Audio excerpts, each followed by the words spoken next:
பங்குனி மாதம் 5ஆம் நாள் புதன்கிழமை நட்சத்திர தின பொது பலன்களை பார்க்கலாங்க.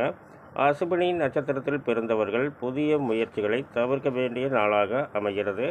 மகம் மூலம் இதில் பிறந்தவர்களுக்கு இரவு 8:51க்கு மேல் சிறப்பான நாளாக அமைகிறது. பரணி பூரம் பூராடம் இதில் பிறந்தவர்களுக்கு இரவு 8:51 வரை சிறப்பான நாளாக அமைகிறது.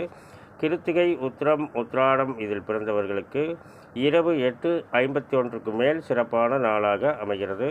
ரோகிணி அஸ்தம் திருவோணம் இதில் பிறந்தவர்களுக்கு இரவு 8:51 வரை சிறப்பான நாளாக அமைகிறது. மிருகசீரிடம் சித்திரை அவிட்டம் இதில் பிறந்தவர்களுக்கு இரவு 8:51க்கு மேல் சிறப்பான நாளாக அமைகிறது.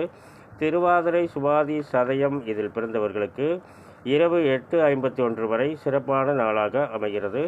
புனர்பூசம் விசாகம் பூரட்டாதி இதில் பிறந்தவர்களுக்கு பிற்பகல் 8:51க்கு மேல் சிறப்பான நாளாக அமைகிறது. பூசம் அனுசம் உத்திரட்டாதி இதில் பிறந்தவர்களுக்கு நாள் முழுவதும் சிறப்பான நாளாக அமைகிறது. ஆயில்யம் கேட்டை இதில் பிறந்தவர்களுக்கு இரவு 8:51 வரை சிறப்பான நாளாக அமைகிறது. ரேவதி நட்சத்திரத்தில் பிறந்தவர்கள் புதிய முயற்சிகளை தவிர்க்க வேண்டிய நாளாக அமைகிறது. இன்றைய சந்திராஷ்டம நட்சத்திரம் ரேவதி மற்றும் அஸ்வினி. மேலும் விவரங்கள் அறிய என்றும் பொழிப்பாணி என்ற ஜோதிட தலைப்பை பாருங்கள். நன்றி, நல்வாழ்த்துக்கள்.